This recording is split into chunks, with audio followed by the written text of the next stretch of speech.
Cuando murieron mis dioses, capítulo 3. Noviazgo con un desconocido. Estaba en su apogeo. Las sirenas de alarma contra ataques aéreos desgarraban la noche con su estridencia. Por la ciudad fluía sin cesar la corriente de refugiados.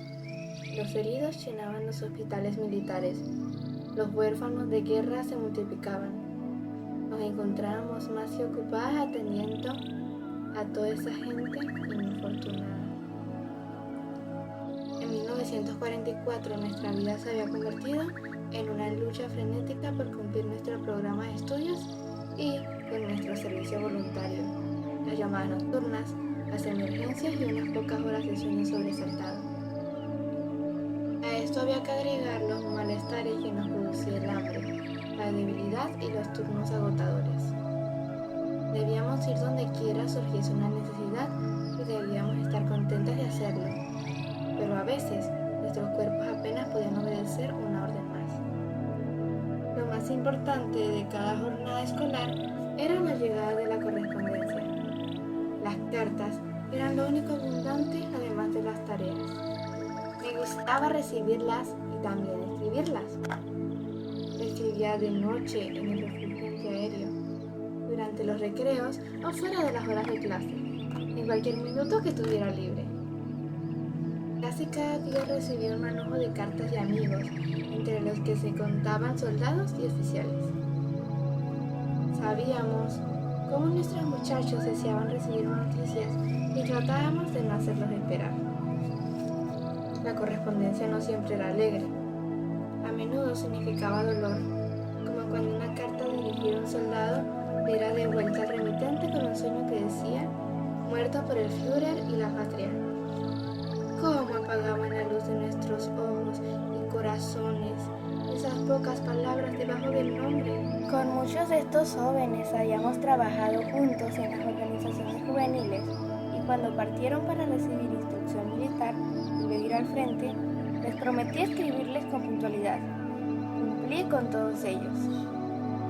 La primera de las cartas que me fue devuelta era una que le había escrito a Flug, un joven amigo de la adolescencia. Se trataba de un muchacho alto, rubio, a quien yo admiraba por su sonrisa cultivante, sus ojos limpios azules, su entusiasmo contagioso y su sinceridad. Durante semanas no podría creer que estaba muerto. No lo lloraría. No se esperaba eso de una joven nazi, porque morir por la causa se consideraba un altísimo honor. ¿No era el sacrificio propio un objetivo final de todo ser humano? ¿No degradaría su llanto? No se esperaba eso de una joven nazi, porque morir por la patria se consideraba un altísimo honor. ¿No era el sacrificio propio el objetivo final de todo ser humano? ¿No degradaría el llanto su noble muerte?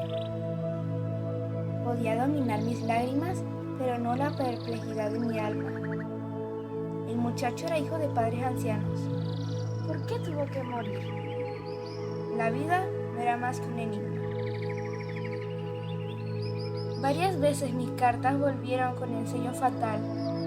En 2 ocasiones la redacción era distinta. Desaparecido en el frente ruso. Eso era más terrible que el sello que comunicaba la muerte, porque significaba incertidumbre, depresión, Siberia. Durante años mantenían agonía mental a sus familiares, esperaban que el muchacho sobreviviera de algún modo y regresara al hogar. La correspondencia ayudaba a soportar la guerra.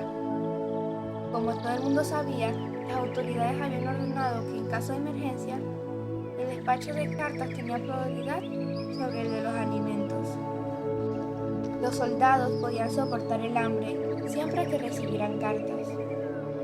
El plan funcionaba en ambos sentidos. Para nosotros era mucho más fácil olvidarnos de la escasa ración y de los reclamos del estómago cuando disponíamos de cartas interesantes para leer.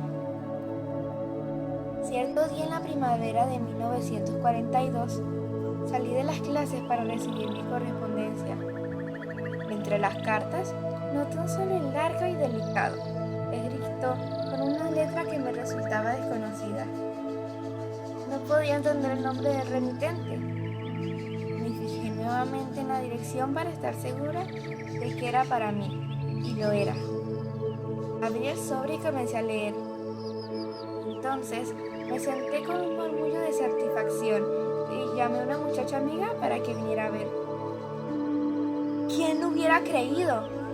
Unos meses antes, Annalise, mi amiga y yo habíamos escrito cartas dirigidas a un soldado desconocido, y algunos funcionarios del gobierno habían iniciado una campaña para que se enviaran más cartas dirigidas al frente de batalla, y había sugerido que se escribiera a soldados desconocidos, puesto que en el sobre había especificado.